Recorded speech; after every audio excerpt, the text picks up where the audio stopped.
আসসালামু আলাইকুম রহমতুল্লাহি ওবরকাতুহ। আলহামদুলিল্লাহিল্লাযী কাফা ওয়া সালামুন আলা ইবাদিহিল্লাযীনা ইসতাফা, আম্মা বা'দ। ফাকাদ ক্বালা আল্লাহু তাবারাকা তাআলা ফি কালামিহিল মাজিদ ওয়া ফি ফুরকানিহিল হামিদ। আউযু বিল্লাহি মিনাশ শাইতানির রাজীম। বিসমিল্লাহির রহমানির রহিম। কুল ইন কুনতুম তুহিব্বুনাল্লাহ ফাত্তাবিউনি ইউহিব্বুকুমুল্লাহ ওয়া ইয়াগফির লাকুম যুনুবাকুম ওয়াল্লাহু গফুরুর রহিম। قال رسول الله صلى الله عليه وسلم لا يؤمن أحدكم حتى أكون أحب إليه من والده وولده والناس أجمعين أو كما قال عليه الصلاة والسلام। আলহামদুলিল্লাহ, সর্বপ্রথম মহান রব্বে করিমের দরবারে শুকরিয়া জ্ঞাপন করছি যে মহান পাক রব্বুল আলামিন তার পবিত্র কালামুল্লাহ হতে আমাকে কিছু কথা বলার তৌফিক দান করলেন। সেই মহান রব্বে করিমের দরবারে শুকরিয়া জ্ঞাপন করছি আলহামদুলিল্লাহ, এবং লাখো কোটি দরুদ ও সালাম বর্ষিত হোক বিশ্ব মানবতার মুক্তির দূত আকায়ে নামদার তাজেদারে মদিনা সাইয়্যিদুল মুরসালিন জনাবে রাসূলুল্লাহ সাল্লাল্লাহু আলাইহি ওয়াসাল্লামের প্রতি। প্রিয় উপস্থিতি, আমার আলোচ্য আয়াত এবং আলোচ্য উল্লেখিত যে হাদিসটি আমি আপনাদের সম্মুখে পাঠ করেছি, আপনারা বুঝেই গিয়েছেন যে আজকে আমার আলোচ্য বিষয় কি হতে চলেছে।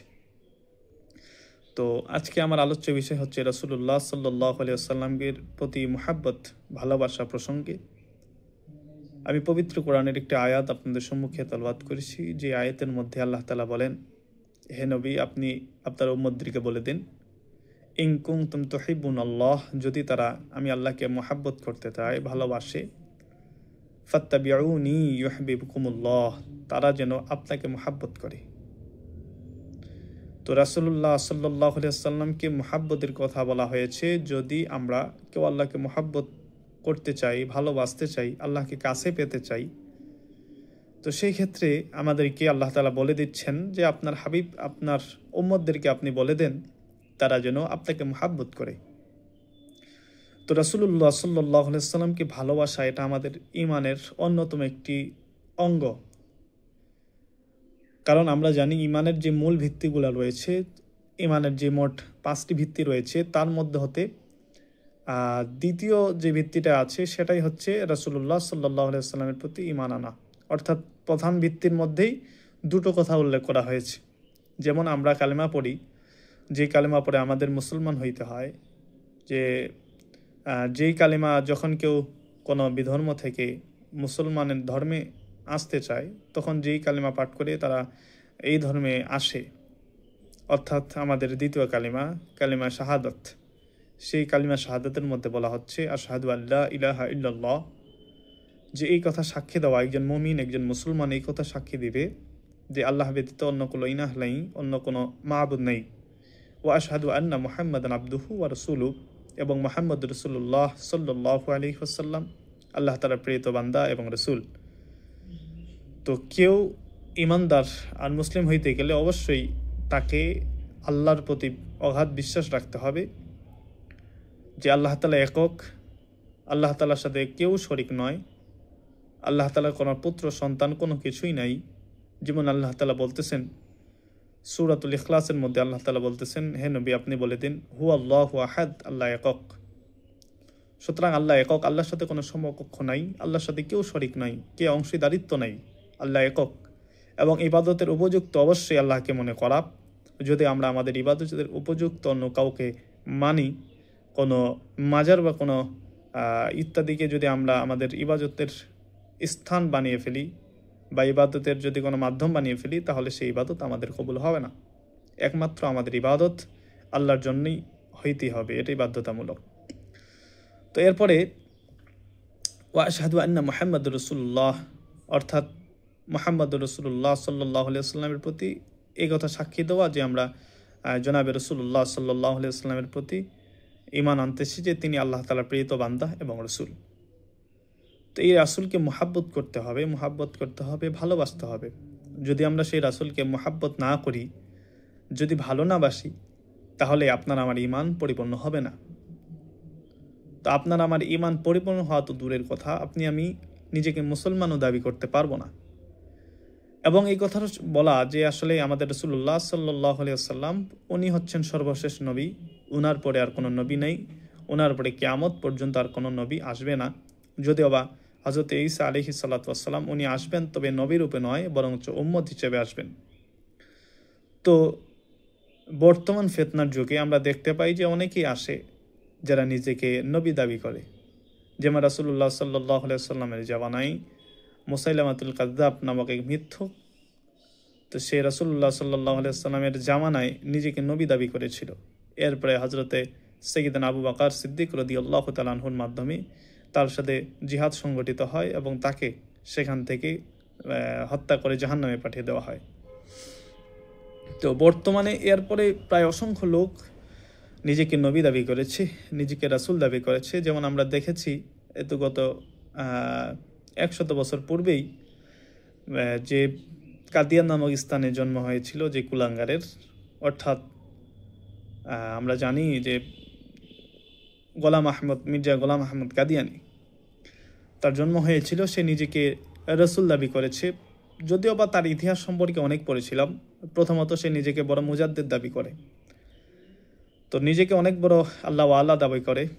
এরপরে ধারাবাহিকভাবে সে মানুষদের মন যখন জয় করা শুরু করে দিয়েছে, তখন সর্বশেষ সে গিয়ে নিজেকে রসুল দাবি করেছে, সর্বশেষ রসুল দাবি করেছে।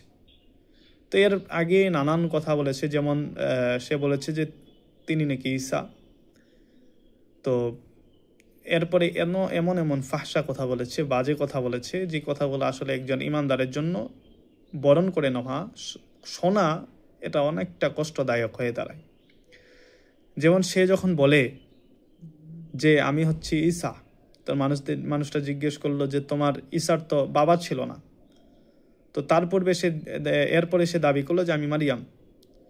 তো তখন বলা হইলো যে তুমি মারিয়াম, ভালো কথা। তো সে বলতেছে যে আল্লাহ তাআলা আমার সাথে জিনা করেছে, যার কারণে আমি আমার থেকে আবার ঈসা রূপে বের হয়েছি, নাউজুবিল্লাহ। এরকম নানান ফাহশা কথা সে বলেছে, বিভিন্ন নবীদের নামে নানান গালিগালাজ, অত্যন্ত দুঃখজনক, অত্যন্ত কঠিন কঠিন কতগুলা কথা ব্যবহার করেছে, যার কারণে আমরা প্রমাণ করে দিতে পারি যে সে নিঃসন্দেহে একজন কাফের, এটার মধ্যে কোনো সন্দেহ নেই। এবং তাকে যারা অনুসরণ করবে অবশ্যই তারা কাফের, কারণ আমাদের রাসূলুল্লাহ সাল্লাল্লাহু আলাইহি ওয়াসাল্লামই সর্বশেষ নবী, উনার পরে আর কোনো নবী নাই। আল্লাহর হাবিব সাল্লাল্লাহু আলাইহি ওয়াসাল্লামই হচ্ছেন সর্বশেষ নবী। তাই তো আল্লাহ তাআলা পবিত্র কোরআনের মধ্যে ঘোষণা করেন, আল্লাহ তাআলা বলতেছেন যে তোমাদের মধ্যে হতে মুহাম্মদ রাসূলুল্লাহ সাল্লাল্লাহু আলাইহি ওয়াসাল্লাম কোনো পুরুষের পিতা নন, তিনি কারো পুত্রও নন, বরঞ্চ তিনি আল্লাহ তাআলার রাসূল এবং তিনি হলেন সর্বশেষ নবী। তো হাদিসের মধ্যেও যদি তাকাই, রাসূলুল্লাহ সাল্লাল্লাহু আলাইহি ওয়াসাল্লাম বলেন, ক্বালা রাসূলুল্লাহ সাল্লাল্লাহু আলাইহি ওয়াসাল্লাম লাউ কানা বা'দি নাবিয়্যুন লাকানা উমর। তো রাসূলুল্লাহ সাল্লাল্লাহু আলাইহি ওয়াসাল্লাম বলতেছেন যে আমার পরে যদি কেউ নবী হওয়ার থাকতো, তাহলে আমার পরে হযরত ওমর ফারুক রাদিয়াল্লাহু তাআলা আনহু, ইসলামের দ্বিতীয় খলিফা যিনি, তিনি নবী হইতেন। এটা রাসূলুল্লাহ সাল্লাল্লাহু আলাইহি ওয়াসাল্লামের কথা। কিন্তু এরপরে রাসূলুল্লাহ সাল্লাল্লাহু আলাইহি ওয়াসাল্লাম বলেন যে তবে আমার পরে আর কোনো রসুল, আর কোনো নবী নতুন করে এই দুনিয়াতে আসবে না। তো যাই হোক, এই জন্য রাসূলুল্লাহ সাল্লাল্লাহু আলাইহি ওয়াসাল্লামের প্রতি ঈমান আনতে হবে, পূর্ণ বিশ্বাস স্থাপন করতে হবে যে আমাদের নবী, বিশ্বনবী জনাবে রাসূলুল্লাহ সাল্লাল্লাহু আলাইহি ওয়াসাল্লাম, উনি সর্বশেষ নবী, উনার পরে আর কোনো নবী কিয়ামত পর্যন্ত, এখন পর্যন্ত আসে নাই এবং কিয়ামত পর্যন্ত আসবে না। তো আমরা সেই রাসূলকে কেন মুহাব্বত করব, কেন ভালোবাসবো? কারণ এই জন্য সেই রাসূলকে মুহাব্বত করব, ওই রাসূল, আমরা উম্মত, গুনাহগার উম্মত, আমাদের জন্য সারাটি জিন্দেগি উনি কাঁদতে কাঁদতে কাটিয়ে দিয়েছেন। আমাদের রাসূল যে শুধু আমাদের রাসূল তা নয়, বরঞ্চ যত প্রাণীকুল আছে সমস্ত প্রাণীকুলের রাসূল, সমস্ত প্রাণীকুলের নবী হচ্ছেন আমাদের আখিরে জামানার আখিরে নবী জনাবে রাসূলুল্লাহ সাল্লাল্লাহু আলাইহি ওয়াসাল্লাম। আল্লাহ তাআলা পবিত্র কোরআনের মধ্যে ঘোষণা করেন, ওয়ামা আরসালনাকা ইল্লা রাহমাতাল লিল আলামিন, যে ওয়া হাবিব, আমি তোমাকে এই পুরো জাহানের রহমত স্বরূপ, পুরো বিশ্বের, পুরো পৃথিবীর রহমত হিসাবে তোমাকে আমি প্রেরণ করেছি। সুবহানাল্লাহ। সেই রাসূলের উম্মত আমরা। অন্যান্য নবী যারা ছিলেন তাদের এলাকা ভিত্তিক তারা নবী ছিলেন, বিভিন্ন এলাকা তাদেরকে ভাগ করে দেওয়া হয়েছিল, কিন্তু আমাদের নবী সাল্লাল্লাহু আলাইহি সাল্লাম উনি হচ্ছেন পুরো জাহানের, পুরো দুনিয়ার রহমত হিসেবে উনি এসেছেন। পুরো দুনিয়ার জন্য তিনি রহমত স্বরূপ, পুরো দুনিয়ার জন্য তিনি একমাত্র, তিনি রসুল, তিনি নবী, ওনার উপরে আর কোনো নবী আসবে না। তো এই জন্য রাসূলুল্লাহ সাল্লাল্লাহু আলাইহি সাল্লাম শুধু যে আমরা মুসলমান বা শুধু যে আমরা মানুষ, আমাদেরই নবী নয়, বরঞ্চ রাসূলুল্লাহ সাল্লাল্লাহু আলাইহি সাল্লাম প্রাণীকুলেরও নবী ছিলেন, পানিরও নবী ছিলেন, জড় পদার্থ, এরপরে যত পদার্থ আছে দুনিয়াতে, যা কিছু আছে সব কিছুর নবী আমাদের নবী করিম সাল্লাল্লাহু আলাইহি ওয়াসাল্লাম। সুবহানাল্লাহ। তাই তো আমরা দেখেছি যে রাসূলুল্লাহ সাল্লাল্লাহু আলাইহি সাল্লাম মিম্বর তৈরি হওয়ার পরে উনি একটি শুকনা কাঠ, অর্থাৎ মিম্বর তৈরি হওয়ার পূর্বে উনি একটি শুকনা কাঠ নিয়ে সেই কাঠের সাথে টেক লাগিয়ে অথবা কাঠ ধরে উনি খুতবা প্রদান করতেন। তো যখন মিম্বর তৈরি হয়ে গেল, উনি যখন কাঠটা রেখে দেওয়ার কারণে তখন কাঠ ফুপিয়ে ফুপিয়ে ছোট বাচ্চার মতো কান্না শুরু করে দেয়, মোহাব্বতে, ভালোবাসায়। তো কাঠকে জিজ্ঞেস করা হইল, রাসূলুল্লাহ সাল্লাল্লাহু আলাইহি ওয়াসাল্লাম যখন শুনলেন, কান্না শোনার পরে উনি কাঠকে নিয়ে বুকে জড়িয়ে ধরলেন। কাঠকে জড়িয়ে ধরে উনি বলতেছেন যে আমি আল্লাহর কাছে দোয়া করতেছি, তুমি কাঁদবা না। আমি আল্লাহর কাছে দোয়া করতেছি, আল্লাহ তাআলা তোমাকে কিয়ামত পর্যন্ত হায়াত বৃদ্ধি করে দিবেন। সুবহানাল্লাহ। কাঠ এই কথায় শান্ত হইলেন না, বরঞ্চ কাঠের কান্না আরও বেড়ে গেল। তো রাসূলুল্লাহ সাল্লাল্লাহু আলাইহি ওয়াসাল্লাম তখন বুঝতে পারলেন এবং উনি কাঠকে বললেন, রাসূলুল্লাহ সাল্লাল্লাহু আলাইহি ওয়াসাল্লাম, যে কাঠ, তুমি কিয়ামতের দিনে আমার সাথে, জান্নাতে তুমি আমার সাথে থাকবা। সুবহানাল্লাহি ওয়া বিহামদি। তো এই কথা শোনার পরে কাঠের কান্না থেমে যায়। এরপরে রাসূলুল্লাহ সাল্লাল্লাহু আলাইহি ওয়াসাল্লাম সেই কাঠকে দাফন করে দেন। সুতরাং দেখলাম যে একটা জড় পদার্থ, অর্থাৎ একটা শুকনা কাঠ, সে পর্যন্ত রাসূলের মহাব্বতে, ভালোবাসায় কেঁদেছে।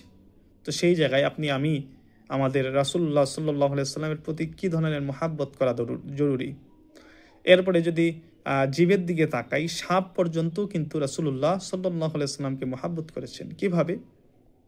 তাহলে শুনুন, আমরা জানি হিজরতের সেই ঘটনা, যে সময় রাসূলুল্লাহ সাল্লাল্লাহু আলাইহি ওয়াসাল্লাম আল্লাহ তাআলার আদেশে সাইয়্যিদনা হযরত আবু বকর সিদ্দিক রাদিয়াল্লাহু তাআলা আনহুকে সঙ্গে নিয়ে আল্লাহর হাবিব সাল্লাল্লাহু আলাইহি ওয়াসাল্লাম মক্কা থেকে হিজরত করে মদিনায় যাবেন। পথিমধ্যে যখন উনি বিশ্রামের জন্য হেরা গুহায় আশ্রয় নিলেন, তো সেই গুহার মধ্যে একটা সাপ ছিল। আমরা ঘটনা লম্বা করব না, যেহেতু আমাদের ঘটনা বলা উদ্দেশ্য নয়। তো সেই গুহার মধ্যে একটা সাপ ছিল। তো অনেক পুরানো গুহা। আবু বকর সিদ্দিক রাদিয়াল্লাহু তাআলা আনহু উনি সম্পূর্ণ গুহাটাকে পরিষ্কার করার পরে সেই গুহার মধ্যে দেখলেন অনেকগুলা গর্ত করা রয়েছে। তো আবু বকর সিদ্দিক রাদিয়াল্লাহু তাআলা আনহু উনি ওনার পাগড়ি খুলে সমস্ত গুহার মধ্যে পাগড়ির টুকরাগুলা দিয়ে উনি বন্ধ করা শুরু করলেন। তো একটি মাত্র গর্ত রয়ে গেল, যে গর্ত আর পাগড়ি আটতেছে না, পাগড়ি শেষ হয়ে গিয়েছে। তো ওই গর্তের মধ্যে উনি পায়ের গোড়ালি দিয়ে চেপে ধরলেন। এরপর রাসূলুল্লাহ সাল্লাল্লাহু আলাইহি ওয়াসাল্লামকে বিশ্রাম ফরমানোর জন্য উনি অনুরোধ করলেন। তো আল্লাহর হাবিব সাল্লাল্লাহু আলাইহি ওয়াসাল্লাম উনি আসলেন এবং আবু বকরের রানের উপরে মাথা দিয়ে উনি ঘুমিয়ে গেলেন। তো কিছুক্ষণ যাওয়ার পরে হঠাৎ করে আবু বকরের পায়ে কি জানি একটা কামড় বসিয়ে দেয়। আবু বকর সিদ্দিক রাদিয়াল্লাহু তাআলা আনহু উনি এবার ব্যথার জ্বালা সহ্য করতে না পেরে উনি পা নড়াইতেও পারতেছে না। উনি ভাবতেছেন যে আমি যদি এখন পাটা এখান থেকে সরিয়ে নেই, তো আল্লাহর হাবিবের ঘুম ভেঙে যাবে, আর আমি এটা আবু বকর সহ্য করতে পারবো না। তো শেষে আবু বকর সিদ্দিক রাদিয়াল্লাহু তাআলা আনহু উনি পা না সরিয়ে সেই স্থানেই পা রেখে দিলেন এবং ওনার শরীর ব্যথায় প্রায় নীল কালার হয়ে গেল। তো উনি ব্যথা শেষ পর্যন্ত সহ্য করতে না পেরে আবু বকর শেষে কান্না করে দিল, অর্থাৎ মনের অজান্তেই উনি কান্না করে দিলেন। চোখের পানি এসে রাসূলুল্লাহ সাল্লাল্লাহু আলাইহি ওয়াসাল্লামের মুখ মোবারকের উপরে পড়ে গেল। তো রাসূলুল্লাহর ঘুম ভেঙে গেল। এবার রাসূলুল্লাহ সাল্লাল্লাহু আলাইহি ওয়াসাল্লাম আবু বকরকে বললেন, আবু বকর, কি ব্যাপার, তুমি কাঁদতেছো কেন? আবু বকর সিদ্দিক রাদিয়াল্লাহু তাআলা আনহু উনি বলেন যে, ইয়া রাসূলুল্লাহ, আমার পায়ে কি জানি একটা কামড় দিয়েছে। তো এটা যখন বলেছে, আল্লাহর হাবিব সাল্লাল্লাহু আলাইহি ওয়াসাল্লাম উনি বলেন, আবু বকর, তুমি তোমার পাটা সরিয়ে নাও। এবার পা যখন আবু বকর সিদ্দিক রাদিয়াল্লাহু তাআলা আনহু সরিয়ে নিয়েছেন, তো রাসূলুল্লাহ সাল্লাল্লাহু আলাইহি ওয়াসাল্লাম উনি নিজের লালা মুবারক নিয়ে আবু বকরের পায়ের মধ্যে লাগিয়ে দেয়, ক্ষত স্থানে, যে জায়গায় সাপ কামড় দিয়েছে। তো আবু বকরের পা ভালো হয়ে যায়। এরপরে আল্লাহর হাবিব সাল্লাল্লাহু আলাইহি ওয়াসাল্লাম সেই গর্তের দিকে ইঙ্গিত করে বলেন, এই কে তুমি, বের হয়ে আসো, কেন তুমি আমার আবু বকরকে কামড় দিয়েছ? তো এবার সেই গর্ত থেকে একটি বড় আজদাহা, বড় একটি সাপ বের হয়ে আসলো। তো রাসূলুল্লাহ সাহেবকে বললেন যে কী ব্যাপার, তুমি আমার আবু বকরকে কেন কামড় দিয়েছো? তো হায়াতুল হায়াওয়ান অর্থাৎ আজাইবুল মাখলুকাত গ্রন্থের মধ্যে এসেছে যে আল্লাহ তাআলা সাপের জবানকে খুলে দিয়েছেন। তো সাপ এবার জবান খুলে দেওয়ার পরে সাপ বলতেছেন, ইয়া রাসূলুল্লাহ, আমি গত 100 বছর পূর্বে এক আসমানি কিতাবের পাশ দিয়ে অতিক্রম করতেছিলাম, তো আমি শুনতে পাইলাম যে আখিরি জামানার আখিরি নবী উনি দুনিয়াতে আসবেন এবং শেষ পর্যন্ত উনি মক্কা থেকে হিজরত করে মদিনায় যাবেন, আর পথিমধ্যে হেরা গুহা নামক এই স্থানে উনি আশ্রয় ফরমাইবেন।